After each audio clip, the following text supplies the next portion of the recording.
All right, guys, this is going to be our XC designed by Foam Night build guide video. I'm really excited about this blaster. It is very unique. It's the only blaster out there that can take all three dart types in one blaster with only switching out the Magwell. It's got, you can see a lot of pieces, a lot of printed parts, but the hardware itself is actually pretty simple. We took the original design, which used number 8 size screws and lots of different springs, and we made it completely compatible with our existing hardware in Frontline Foam's inventory. So number 6 screws, the same springs as the Caliburn, the Viper, the Grass Snake. We also use 1032 screws, same as the Caliburn and Talon Claw. We try to make it as standard as possible so that if you had a partial kit or if you just want to get a few pieces of the hardware, you should be able to build it without needing to have a completely new hardware set, which is what I went through originally.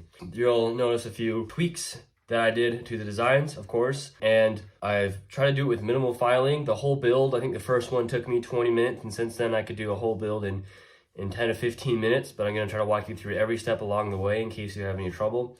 I'll point out some parts that might need filing or touch up and the way I like to do it. However, like any homemade Nerf gun build, you can do it any way you'd like, whatever works for you depending on the tools and the time that you have. I've built a dozen or so of these now, and we're releasing this build guide video pretty early in the production development of the XC for Frontline Foam. So the video you'll see here may not be perfect, but it'll definitely be enough to get you through. Without further ado, we'll just jump into it. And I like to start with the front half and then the back half because the front half is pretty quick and simple. So you'll need some basic tools, some lube and some screwdrivers and such, and we'll get to that as we need to. What I like to start off first is I use these 1032 binding barrels, different than the 1024 binding barrels that originally was designed for the XC. The only reason is because 1032 is the standard threaded rod for the Talon Claw, Caliburn, and similar builds. So I didn't want to have to stock a whole new line of threaded rods, so we just use these instead. The only problem with these is they have a hole all the way through, so you can't just tighten them down from one end, otherwise you'll bottom out.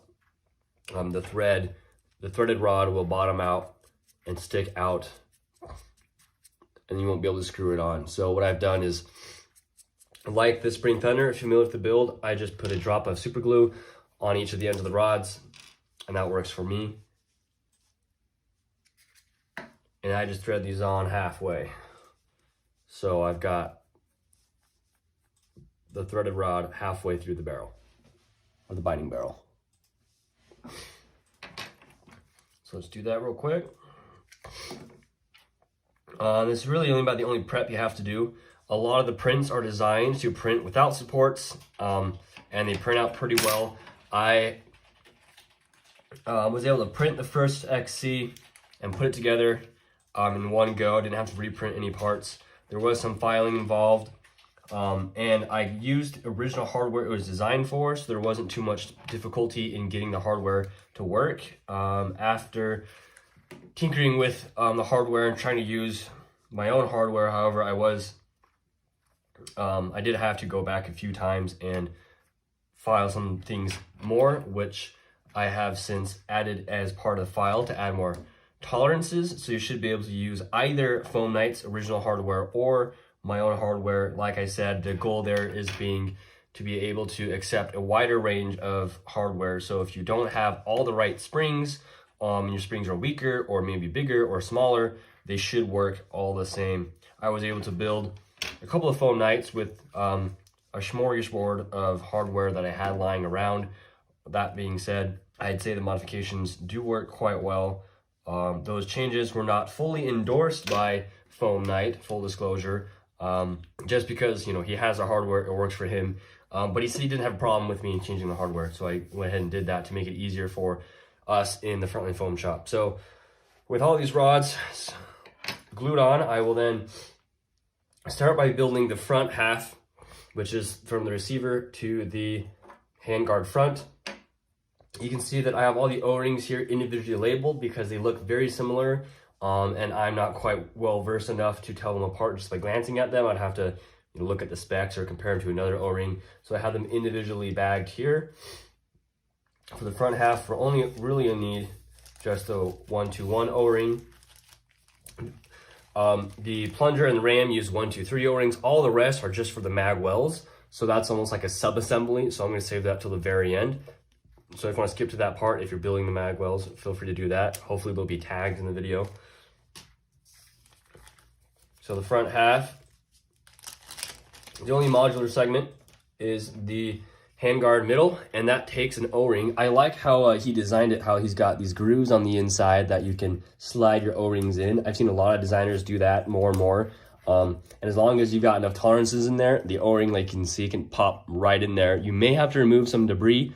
I've only had maybe one XC out of a dozen I've built required me to remove some of the print defects on the inside. But if you have good printers, the XC design itself seems to be really good on print tolerances, so shouldn't have to worry about too much about that. Now you do have 4 different sizes, 7 total threaded rod. You got shorter ones, you got 3 long ones, and then the front uses these 2 middle ones. So you've got an about 11 inch and 9 inch. Now the shorter one goes in the top. So you can see the tolerances are wider. The original files, the rods were quite tight getting them in the first time. So I made the holes a bit wider, and that just slides together.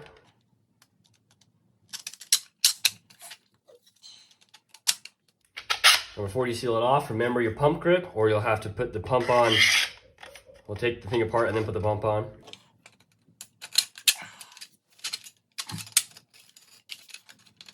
And here we'll use a lock nut into the top and bottom slot. For these specific barrel nuts or binding screws, you'll have to use a large flathead driver for the backs of the screws. If you have different barrel nuts though, you can use a different driver.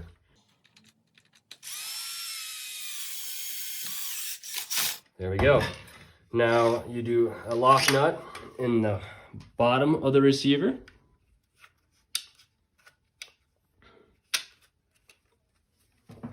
Now hold that in while you screw it together.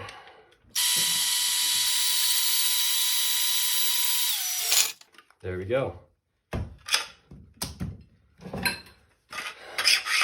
Then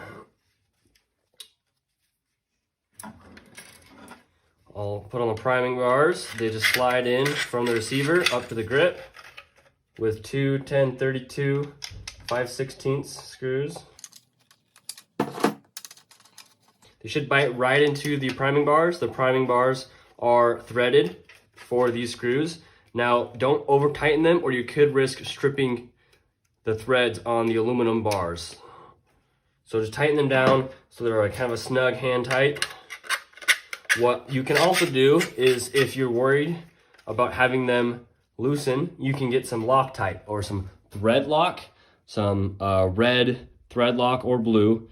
The blue is less permanent than the red, and you can put a drop of that on the threads, and that'll help your screws from loosening, because you're only going through a 30 seconds wide bar.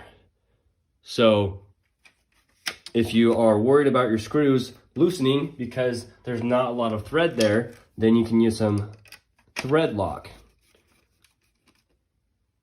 But I usually do not, because it's a good practice to regularly go through and tighten these in between each event or each battle you're in. Now, the last thing is the top rail and the takedown pin. I will use these smaller compression springs, and there's a hole inside that it just falls right into. And then the takedown pin will then sit on top of that, and it should slide in and out. The original pin was much too tight.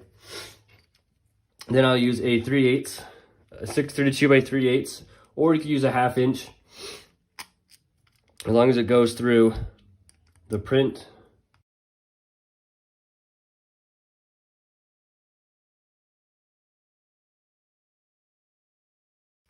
Don't tighten it too much, because you want that pin to be able to slide, and that is how your takedown function will work. So just slide it in and out of that, and then it just sits on top of here, so it'll rotate. Use a 1/2 inch, 632 by 1/2 inch across the top, and I modified the file so you no longer have to use a lock nut here. It just threads into the plastic. If you're worried about it stripping out of those threads, you can also use a lock nut. There you go. Now this pin should sit into that slot just fine. If it doesn't lock in, you'll want to check the print to make sure that it came out smooth on the inside of that. And if not, you can file it a little bit to break it in.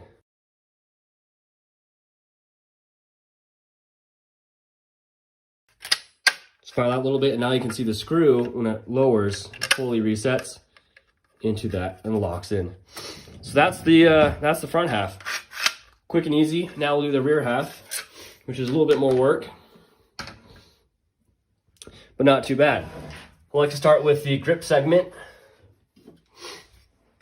and put the trigger into the slot from the top of the hole for the plunger tube, and use a 632 by 3/4 screw right in there. And it should just thread into the plastic. Now, if for any reason you have to take that out, I added a hole to the other side where you can unscrew the screw. And if you can't get the screw out, then you can poke the screw out while unscrewing it. And that should help you remove the screw if you need to. The rest of it, we have a cross bolt for the takedown. Now it's a little tight, and that's because the floor, or I guess it's the ceiling of the grip segment, will come out a little bit hairy just because that's a big overhang there, so it'll sag down. So I found the easiest way, rather than trying to file this slot there, is to file down the takedown cross pin. The cross pin I made a little narrower, but depending on how your printer prints, you might have a little bit of wider corners or ghosting on the corners, so it makes it a little bit wider. So you just file that down on both sides. It should fit just fine. Now I will, I have modified the file to make it narrower, so if your printer does print a little bit higher quality, you should be fine. Now that's much looser. And then I'll just use another smaller compression spring in the slot.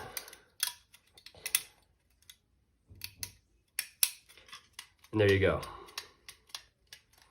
For the mag release, I will also use a smaller compression spring. And that just sits in that hole there. Now this spring will push up on the rounded part of this mag release. So I'll just put it on, kind of go over higher than where I think it's supposed to sit, push down on the spring, and then push the whole mag release down. That's so that the spring will compress against that rounded portion. And then I'll use a 632 by 1" screw through the whole thing. Now, again, if you're worried about the screw coming loose over time, you can use a lock nut here as well. I left room from the original design to include the lock nut if you desire to sit right there in that slot.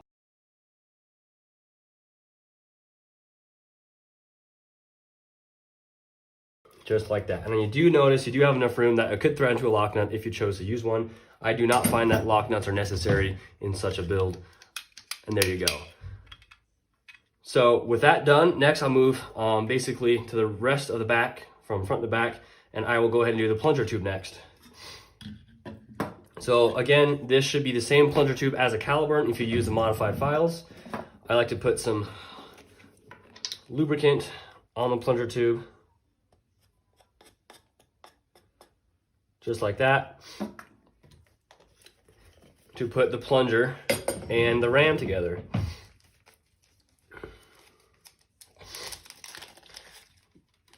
So there's some plunger and bolt O-rings. So I'll go ahead and put the plunger in, get that wet, and then put it in through the other side, just like that. Now here's the bolt.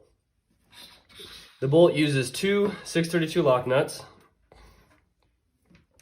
It uses two 123 O-rings, and the bolt gets an O-ring on the bottom of the bolt to seal against the other bolts that then lock on top of it. It's kind of an ingenious multi-bolt design. Slides on top, and then it locks on, and that O-ring creates an air seal between the Mega original bolt, the original Elite bolt, and then the other bolts you want to use. So the Elite ram gets a 112 O-ring.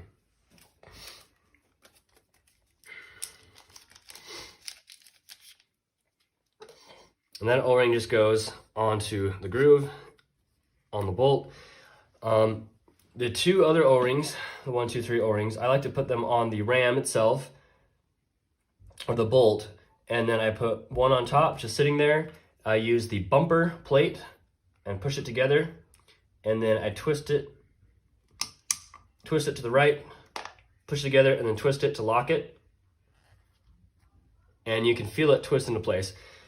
Now the 632 lock nuts, you want to make sure that the plastic locking portion goes towards the middle, like this. Now these slots were designed for the two flats to go on either side, not the points of the hex.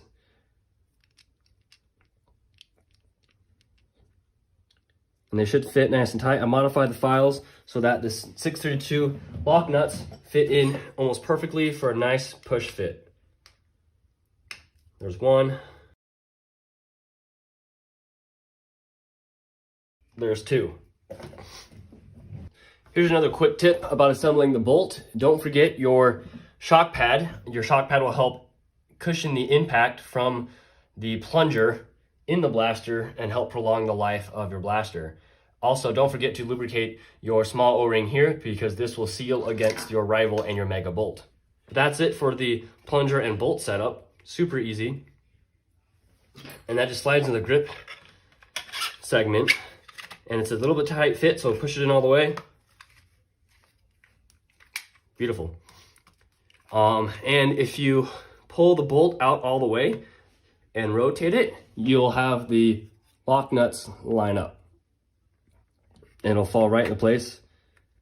And it kind of indexes that way. So that way you can install the two halves of the blaster together. And I'll show you that when we get to that point. From here, we'll take the buttstock, slide it on again. Just slides together, super modular. And then for the rear half, you're going to use the 3 longer ones, or the 3 12-inch. So we'll use 3 more lock nuts into the grooves, and then threaded rod in the back. And if it's a bit tight, just go ahead and twist it.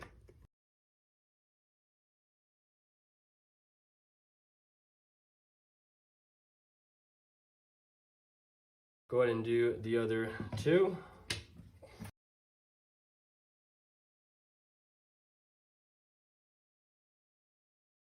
So if you put the barrel nuts in not too far into the thread rod, see that didn't thread in all the way? And that's because the rods were cut a hair short on this one. That and I did not thread, or I threaded the threaded rod on too far into the barrel nut. So I'll probably take this barrel nut off and adjust its length. Okay, now it's pretty easy from here. You get your sear, got your sear in there with a 3/4 632 by 3/4. You want to make sure that when you install the sear goes above the trigger. So when they pull down on the trigger, the sear moves up. So the sear should go above the trigger like that.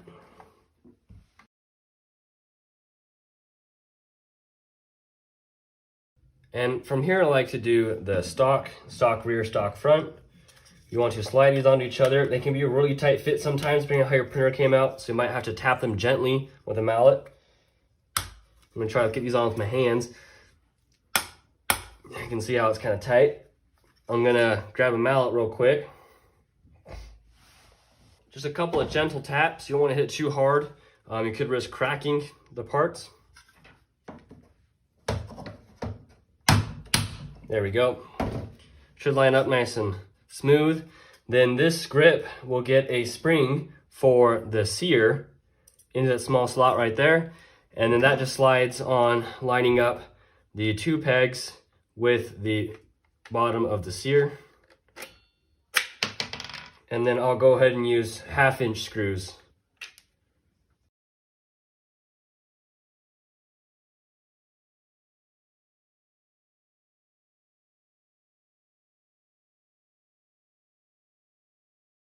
And then I'll go ahead and do the stock. You can do the stock now or later, but I'll just go ahead and do the stock Now, so you got the adjustable stock portion, and you'll put two 1032 nuts into both of these slots. And then the 4-inch threaded rods screw on to the stock.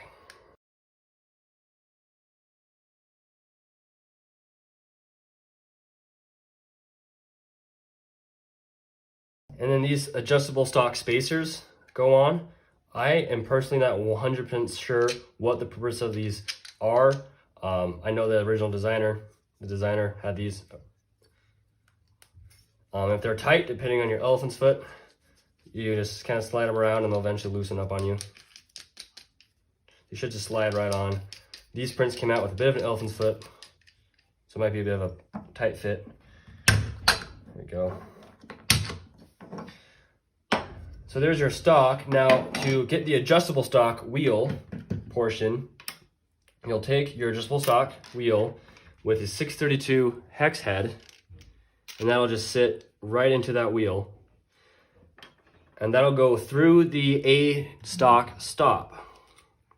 And that goes into the stock, or into the butt stock, and you'll use another 632 lock nut to go into that slot. And then you'll just do a righty-tighty to tighten that wheel into the nut. And it'll clamp down. Before you put the stock on, you do have to install your spring. K26 is the default spring, but you can use any similar caliber or 11-inch spring or 10-inch spring. And then the spring stop is the same thing we did on the Elite bolt, where you'll just push it in and then twist it to the right. There you go. The stock just slides into those holes. With a tap. There you go. Now it can slide in and out. You can use the stock wheel to then lock down the stock. It just is a clamping system. So slide that on and then tighten that stock wheel down to clamp the A stock stop down onto the adjustable stock. Now you've got a pretty rigid stock. That's all of the rear half. Now we'll put on the front half to the rear half. Now, one thing I did forget to mention is you have these plates here. And these just add a little bit of color to the logo for the XC. And these just slide right in. They can be a tight fit, and be careful you don't push it and bend it, because if it bends, then you'll have a crease in it and you'll have to get a new one. Also, if it creases and bends and breaks off, I find that these can be quite difficult to remove. However, if you do ever need to remove them, I find that one of the best ways is to use a pick or other pointy object and just kind of work its way out by just pushing down and then sliding up, and eventually it'll come out. I've only had to do that once, so that's good. But we'll just push it in. Depending on how tight it is, you may have to get something to push it in. So that's about as far as I can get with my hands. So you can go ahead and use something that's a long and flat, like this file. And I'm gonna go ahead and just tap it in. Just kind of go on either side, give it a couple gentle taps to get that nameplate seated in. There you go.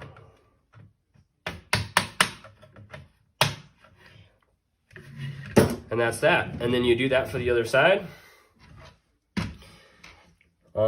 And to put the two halves together, this is kind of the neatest part, is we'll go ahead and open up the top rail. We'll pull down the priming bars, and then we'll just put the two halves together. And you want to kind of line it up with the bolt. You may have to kind of give it a push and a tug to get them to line up right.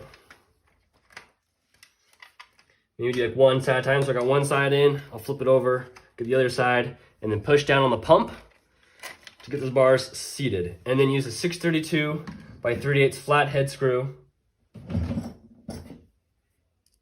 onto both sides.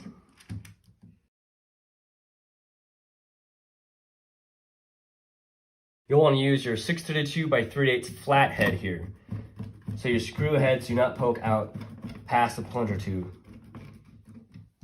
So if you use round heads, they actually work. Well, that's quite crazy good. All right, so that's how you put the two halves together. and then you can slide. You want the front half to the rear half, and you want to push down on this button. You don't want to accidentally break this button, so don't slam it too hard, but that's how that locks. And then you can push down on this top, and there you go. That's locked and loaded. That is the entirety of the blaster. We can pull the prime, forward to load a dart, and then we can pull the trigger, pull the prime, pull the trigger to release forward. Now the next to the assembly is just the magwells and the barrels. So the Elite magwell looks like this, and you'll want to use 2 O-rings on this one, the 907 and the 016. The wider O-ring, the 016, is for the Elite barrel. What's cool about the Foam Knight, or the XC, is that all of the parts seal together quite well. Designed with a lot of O-rings in mind.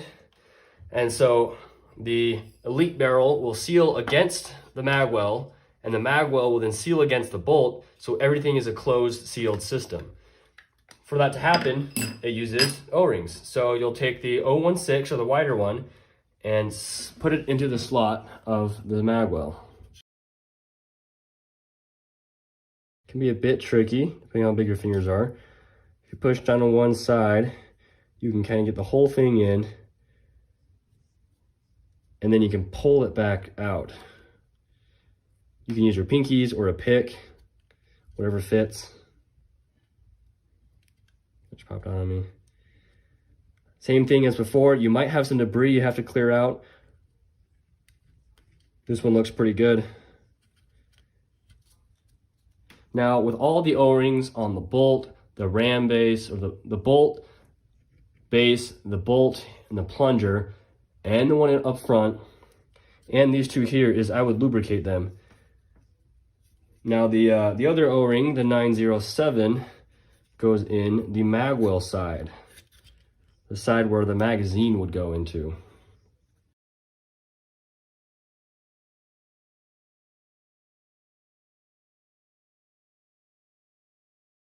There you go.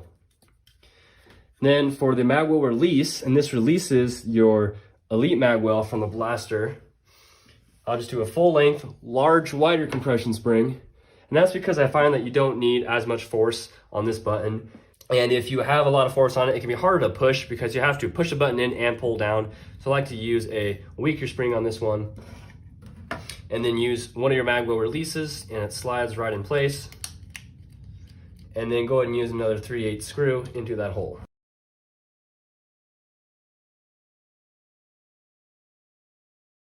And there you go. There is the Elite magwell. You want to make sure the screw does not protrude out past the magwell. You don't have to go all the way in, just enough so the screw does not poke out.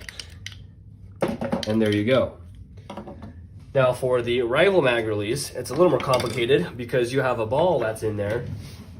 And if you don't have something to hold the ball in, the ball is going to slide in and out. Now it's a problem because the rival mags are designed to release the ball once you insert the mag. So you insert the mag, the balls are loose, and then if you point your blaster down, your ball is going to roll right out.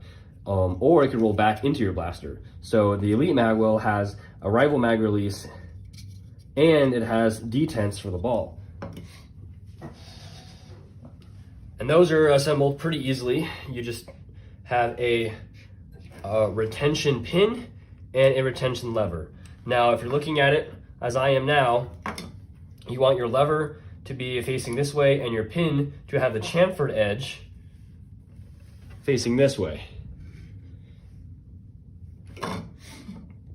And so you'll take one of your larger compression springs, again, slide it into the square hole on top, and then with the chamfered end pointing up towards the top of the magwell, you're gonna put your pin in.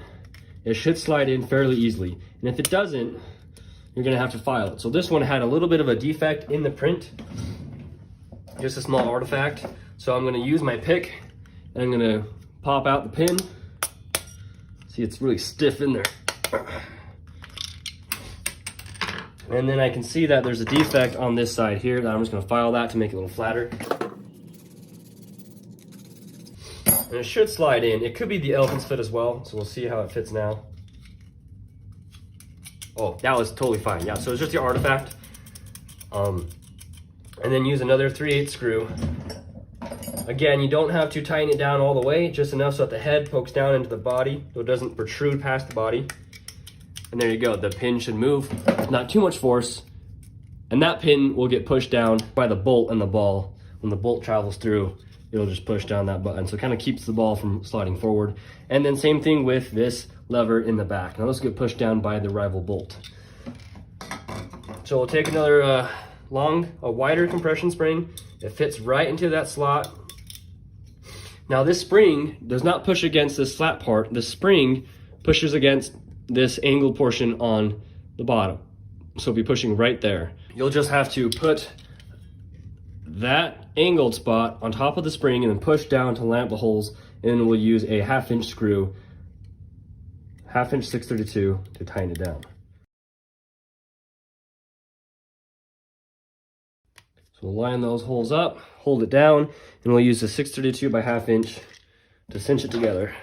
Now this screw will just go through the rival retention lever, but not through the other side of the body.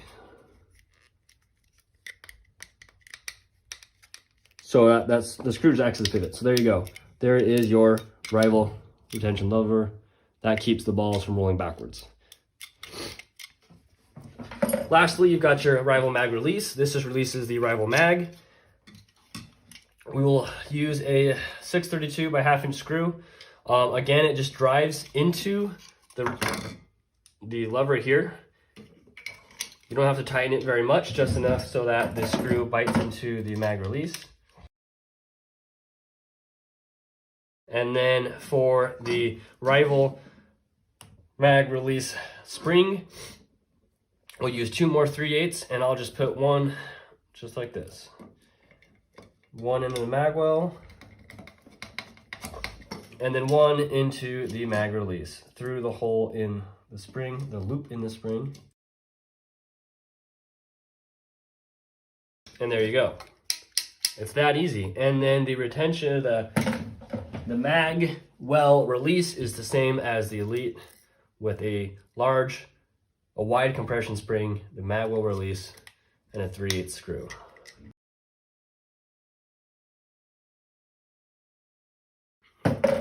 There you go. Now the last thing to do is the barrels and the bolts. The 018, the wider one, is for the rival bolt. And the smaller one, the 113, is for the Mega bolt. These are the same size O-rings as designed for the Mega and rival Caliburn, so they are cross-compatible if you need a replacement. Now, like I said on all the O-rings, we want to do a little bit of lube. And that'll go a long way.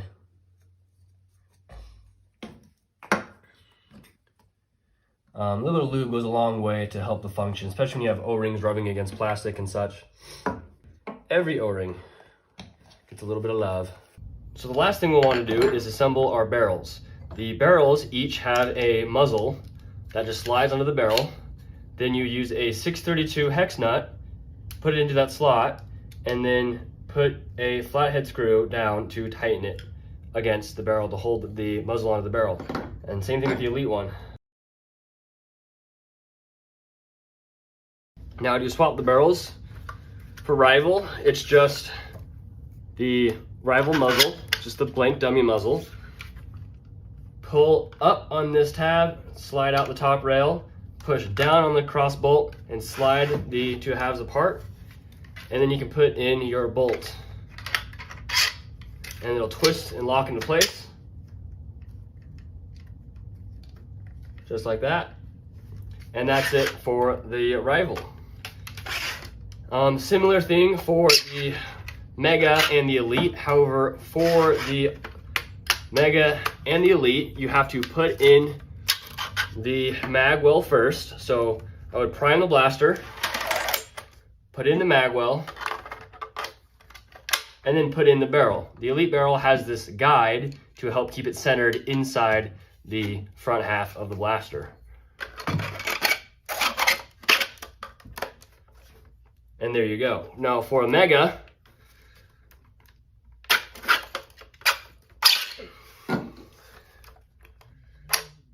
It's the same process, but without the Magwell.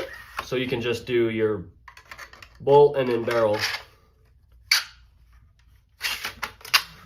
So the only difference is the Elite, you have to do the Magwell first and then the barrel, because the barrel seats in that O-ring. Nice tight fit to get you an air seal. And that is the XC by Foam Night.